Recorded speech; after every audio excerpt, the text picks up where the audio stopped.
Hello दोस्तों, कैसे आप सभी। उम्मीद करता हूँ एकदम बढ़िया हो। तो दोस्तों आज की इस वीडियो में आपके लिए जीके जीएस के मोस्ट इंपोर्टेंट क्वेश्चन लेके आए हूँ, जो दोस्तों आपकी एसएससी एमटीएस 2025 के एग्जाम के लिए काफ़ी इंपोर्टेंट होने वाले हैं। क्योंकि यहाँ पे देख सकते हो दोस्तों, मैं 2024 के सभी प्रश्न लेके आई हूँ, यानी कि सभी दोस्तों प्रीवियस ईयर प्रश्न है। जब आप प्रीवियस ईयर क्वेश्चन देखो तो आपको पता चलेगा कि एग्जाम का लेवल कैसा होता है और किस टाइप से क्वेश्चन आते हैं, जिससे दोस्तों आप अपना सही स्कोर कर सकते हो। तो चलिए दोस्तों आज की इस वीडियो का पहला प्रश्न स्टार्ट करते हैं। तो दोस्तों आज की इस वीडियो का पहला प्रश्न है, महाजनपद काल में मगध की राजधानी क्या थी। दोस्तों आपको पता होगा कि पहले हमारा भारत 16 महाजनपदों में बटा हुआ था, जिनमें से दोस्तों सबसे शक्तिशाली जनपद थी मगध महाजनपद। जिसकी राजधानी की बात करें तो दोस्तों आपको ध्यान रखना है वो थी राजगृह। और दोस्तों राजगृह में पहली बौद्ध संगति भी हुई थी। अगर बात करते हैं किसके समय हुई थी तो दोस्तों आपको ध्यान रखना है वो हुई थी अजातशत्रु के समय।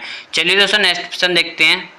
जो दोस्तों मैं आपको एक्स्ट्रा इन्फॉर्मेशन दे रहा हूँ वो भी आपको साथ ही साथ ध्यान रखना है और कमेंट में ये जरूर बताना है कि आपके इनमें से कितने क्वेश्चन सही थे। आप अपने क्वेश्चन जरूर काउंट करते रहना। तो नेक्स्ट प्रश्न दोस्तों, भारत में पहली जनगणना कब हुई थी। तो दोस्तों ये प्रश्न भी देख सकते हो 2024 के परीक्षा में आया हुआ प्रश्न है। सभी दोस्तों मैं प्रीवियस ईयर क्वेश्चन लेके आई। तो दोस्तों आपको ध्यान रखना है पहली जनगणना हुई थी 1872 में, लेकिन दोस्तों ये जनगणना असफल रहती यानी पूर्ण नहीं थी। 1881 में जो लॉर्ड रिपन के शासनकाल में हुई थी ये जनगणना सफल जनगणना थी, यानी आप कह सकते हो पहली जनगणना तो हुई थी 1872 में। पूछा है पहली नियमित जनगणना, तो दोस्तों आपको ध्यान रखना है वो हुई थी 1881 में। चलिए दोस्तों नेक्स्ट क्वेश्चन देखते हैं।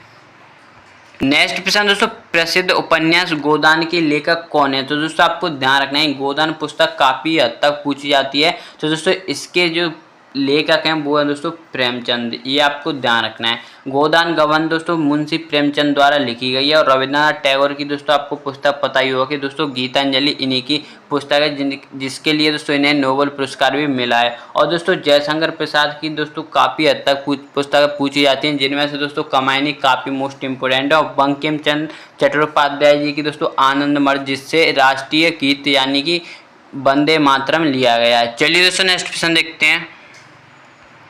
नेक्स्ट प्रश्न दोस्तों, विजयनगर साम्राज्य के समय अष्टदिग्गज किससे संबंधित थे। तो दोस्तों आपको ध्यान रखना है कि विजयनगर साम्राज्य था उसमें दोस्तों अष्टदिग्गज हुआ करते थे कृष्णदेवराय के शासनकाल में, यानी कि उन्हीं के दरबार में अष्टदिग्गज रहा करते थे, जो कि दोस्तों 8 कवियों की एक परिषद थी। ये आपको ध्यान रखना है। जिस तरह से दोस्तों अकबर के दरबार में नवरत्न रहा करते थे, इसी तरह इनके दरबार में अष्टदिग्गज और शिवाजी के दरबार में अष्टप्रधान रहा करते थे। ये आपको ध्यान रखना है। चलिए दोस्तों नेक्स्ट प्रश्न देखते हैं। नेक्स्ट प्रश्न दोस्तों, पृथ्वी की परिधि कितनी है। तो दोस्तों आपको ध्यान रखना है पृथ्वी की परिधि जो लगभग में वो है दोस्तों 40,075 किलोमीटर। ये आपको ध्यान रखना है। और आप कमेंट में ये बताना कि दोस्तों भारत का क्षेत्रफल कितना है। चलिए दोस्तों नेक्स्ट प्रश्न देखते हैं। नेक्स्ट प्रश्न दोस्तों, चौथ और सरदेशमुखी कर किसने आरंभ किए थे। तो दोस्तों ये टैक्स आरंभ किए थे शिवाजी महाराज ने। और पूछा जाए कि जजिया का सर्वप्रथम किसने लगाया था भारत में। तो दोस्तों आपको ध्यान रखना है वो लाया था मोहम्मद बिन तुगलक ने, जो दोस्तों 712 ईस्वी में भारत आया था। ये आपको ध्यान रखना है। चलिए दोस्तों नेक्स्ट प्रश्न देखते हैं। नेक्स्ट प्रश्न दोस्तों, अल हिलाल अखबार किसने शुरू किया था। तो दोस्तों आपको ध्यान रखना है ये शुरू किया था मौलाना अब्दुल कलाम जी ने। अगर पूछा जाए कब शुरू किया था तो दोस्तों आपको ध्यान रखना है ये शुरू किया था 1912 में। चलिए दोस्तों नेक्स्ट प्रश्न देखते हैं। नेक्स्ट प्रश्न दोस्तों, प्रसिद्ध अजंता गुफाएं किस काल की हैं। तो दोस्तों आपको ध्यान रखना है ये हैं दोस्तों गुप्त काल की, जो दोस्तों कहाँ पे हैं। तो दोस्तों आपको ध्यान रखना है कि ये हैं दोस्तों महाराष्ट्र में। और एलिफेंटाई गुफाएं और एलोरा की गुफाएं भी दोस्तों महाराष्ट्र में ही हैं। अजंताई गुफाएं वो दोस्तों आपको ध्यान रखना है विश्व विरासत सूची में शामिल होने वाली भारत का पहला स्थल है, यानी ये शामिल हुई थी 1983 में। ये आपको ध्यान रखना है। चलिए दोस्तों नेक्स्ट प्रश्न देखते हैं। नेक्स्ट प्रश्न दोस्तों, कौन सा पदार्थ प्राकृतिक रूप से रेडियोधर्मी होता है। तो दोस्तों आपको ध्यान रखना है कि वो होता है दोस्तों यूरेनियम, जिसका परमाणु क्रमांक होता है दोस्तों 12 में। और दोस्तों इसका जो प्रतीक होता है वो होता है U। चलिए दोस्तों नेक्स्ट प्रश्न देखते हैं। नेक्स्ट प्रश्न दोस्तों, विजयनगर साम्राज्य की स्थापना किसने की थी। तो दोस्तों अभी मैंने आपको बताया कि दोस्तों जो अष्टदिग्गज थे वो किसके दरबार में रहा करते थे विजयनगर में। तो दोस्तों वो थे कृष्णदेवराय के में। अगर पूछा जाए विजयनगर साम्राज्य की स्थापना तो दोस्तों वो की थी हरिहर और बुक्का नाम के 2 भाई ने। कब की थी 1336 ईस्वी में। चलिए दोस्तों नेक्स्ट प्रश्न देखते हैं। नेक्स्ट प्रश्न दोस्तों, ब्लैक होल की खोज का श्रेय किसे जाता है? तो दोस्तों आपको ध्यान रखना है, वो दिया जाता है जॉन मार्शल को, यानी इन्होंने दोस्तों ब्लैक होल की खोज की थी। अगर पूछा जाए कि दोस्तों सौरमंडल की खोज किसने की थी, तो दोस्तों आपको ध्यान रखना है वो की थी दोस्तों कोपरनिकस ने। नेक्स्ट प्रश्न दोस्तों, किसने भारत संविधान का मसौदा तैयार किया था? तो दोस्तों आपको ध्यान रखना है भारतीय संविधान का मसौदा तैयार किया था डॉक्टर भीमराव अंबेडकर जी ने, जिन्हें दोस्तों आपको ध्यान रखना है भारतीय संविधान का जन्मदाता या जनक भी कहा जाता है। और दोस्तों प्रारूप समिति, जिसमें दोस्तों 7 सदस्य थे, इस समिति की दोस्तों ये अध्यक्ष भी थे। चलिए दोस्तों नेक्स्ट प्रश्न देखते हैं। नेक्स्ट प्रश्न दोस्तों, नीलगिरी की पहाड़ियां वो दोस्तों किस राज्य में स्थित है? तो दोस्तों आपको ध्यान रखना है नीलगिरी की पहाड़ियां 3 राज्यों में स्थित हैं, तमिलनाडु, कर्नाटक और केरल, यानी इसका राइट आंसर हो जाएगा उपयुक्त सभी। आपको ध्यान रखना है कि जो दोस्तों नीलगिरी की पहाड़ियां, इसकी दोस्तों सबसे ऊंची चोटी है डोडो बेटा, जिसकी ऊंचाई है दोस्तों आपको ध्यान रखना है 2637। और दोस्तों नीलगिरी की पहाड़ियों से कावेरी नदी का उद्गम भी होता है। चलिए दोस्तों नेक्स्ट प्रश्न देखते हैं। नेक्स्ट प्रश्न दोस्तों, माउंट एटना ज्वालामुखी किस देश में स्थित है? तो दोस्तों आपको ध्यान रखना है जो माउंट एटना ज्वालामुखी है वो दोस्तों इटली में स्थित है, और भारत में सिर्फ एक ही सक्रिय ज्वालामुखी स्थित है, वो भी दोस्तों अंडमान निकोबार में, बेरिंग। चलिए दोस्तों नेक्स्ट प्रश्न देखते हैं। नेक्स्ट प्रश्न दोस्तों, भारत में पंचायती राज्य व्यवस्था की सिफारिश किस समिति ने की थी? तो दोस्तों आपको ध्यान रखना है वो की थी बलवंत राय मेहता समिति ने। चलिए दोस्तों नेक्स्ट प्रश्न देखते हैं। नेक्स्ट प्रश्न दोस्तों, किस गवर्नर जनरल ने स्थायी बंदोबस्त लागू किया था? तो दोस्तों आपको ध्यान रखना है स्थायी बंदोबस्त लागू किया था लॉर्ड कॉर्नवालिस ने। अगर पूछा जाए कि दोस्तों वॉरेन हेस्टिंग, तो दोस्तों आपको ध्यान रखना है भारत का पहला गवर्नर जनरल था वॉरेन हेस्टिंग, और लॉर्ड डलहौजी के शासनकाल में ट्रेन चलाई गई थी। चलिए दोस्तों नेक्स्ट प्रश्न देखते हैं। नेक्स्ट प्रश्न दोस्तों, विश्व वन्य जीव दिवस कब मनाया जाता है? तो दोस्तों आपको ध्यान रखना है विश्व वन्य जीव दिवस मनाया जाता है 3 मार्च को। अगर पूछा जाए वन्य जीव संरक्षण अधिनियम, तो दोस्तों वो आया था 1972 में। चलिए दोस्तों नेक्स्ट प्रश्न देखते हैं।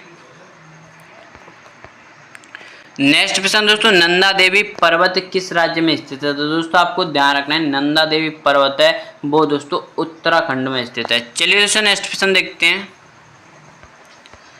नेक्स्ट प्रश्न दोस्तों, संविधान के किस अनुच्छेद में संविधान संशोधन की प्रक्रिया का उल्लेख है? तो दोस्तों आपको ध्यान रखना है कि वो है दोस्तों अनुच्छेद 368 में। अगर पूछा जाए कि दोस्तों किस भाग में है, तो दोस्तों आपको ध्यान रखना है वो है दोस्तों भाग 20 में। चलिए दोस्तों नेक्स्ट प्रश्न देखते हैं। नेक्स्ट प्रश्न दोस्तों, जलवायु परिवर्तन पर पेरिस समझौता कब लागू हुआ था? तो दोस्तों अगर पूछा जाए कि जलवायु परिवर्तन पर पेरिस समझौता कब हुआ था, तो दोस्तों वो हुआ था 2015 में। अगर लागू की बात करते हैं तो दोस्तों ये 2016 में लागू हुआ था। चलिए दोस्तों नेक्स्ट प्रश्न देखते हैं। नेक्स्ट प्रश्न दोस्तों, काले पानी की सजा किस जेल में दी जाती थी? तो दोस्तों आपको ध्यान रखना है ये दी जाती दोस्तों सेलुलर जेल में, जो दोस्तों कहाँ पे है? तो दोस्तों आपको ध्यान रखना है कि सेलुलर जेल है वो दोस्तों अंडमान निकोबार द्वीप पर स्थित है। चलिए दोस्तों नेक्स्ट प्रश्न देखते हैं। नेक्स्ट प्रश्न दोस्तों, रामसर स्थल किससे संबंधित है? तो दोस्तों आपको ध्यान रखना है जो रामसर स्थल है वो दोस्तों आर्द्र भूमियां, यानी कि दोस्तों जो वेटलैंड है, यानी आप कह सकते हो जिस स्थान पर नमी रहती है, ये स्थान कहाँ पे होते हैं? तो दोस्तों झीलों और नदियों के किनारे ये स्थान पाए जाते हैं। चलिए दोस्तों नेक्स्ट प्रश्न देखते हैं। नेक्स्ट प्रश्न दोस्तों, चंद्रयान 3 की सॉफ्ट लैंडिंग कहाँ हुई थी? तो दोस्तों आपको ध्यान रखना है वो हुई थी चंद्रमा के दक्षिणी ध्रुव पर। और पूछा जाए कि इस स्थान का नाम क्या रखा गया है, तो दोस्तों आपको ध्यान रखना है वो रखा गया है शिव शक्ति पॉइंट। चलिए दोस्तों नेक्स्ट प्रश्न देखते हैं। नेक्स्ट प्रश्न दोस्तों, प्रसिद्ध पट्टचित्र कला किस राज्य से संबंधित है? तो दोस्तों आपको ध्यान रखना है कि ये है दोस्तों उड़ीसा से संबंधित। चलिए दोस्तों नेक्स्ट प्रश्न देखते हैं। नेक्स्ट प्रश्न दोस्तों, किस संविधान संशोधन द्वारा पंचायतों को संवैधानिक दर्जा मिला? तो दोस्तों आपको ध्यान रखना है वो था दोस्तों 73वां संविधान संशोधन। अगर पूछा जाए कब हुआ था, तो दोस्तों आपको ध्यान रखना है ये हुआ था 1986 में, और 42वां हुआ था दोस्तों 1976 में, जिसे दोस्तों मिनी संविधान भी कहा जाता है। चलिए दोस्तों नेक्स्ट प्रश्न देखते हैं। नेक्स्ट प्रश्न दोस्तों, गंगोत्री ग्लेशियर किस नदी का स्रोत है? तो दोस्तों आपको ध्यान रखना है जो गंगा है वो दोस्तों गंगोत्री ग्लेशियर से निकलती है। अगर पूछा जाए कि यमुनोत्री ग्लेशियर, तो जमुना नदी है वो दोस्तों यमुनोत्री ग्लेशियर से निकलती है। चलिए दोस्तों नेक्स्ट प्रश्न देखते हैं।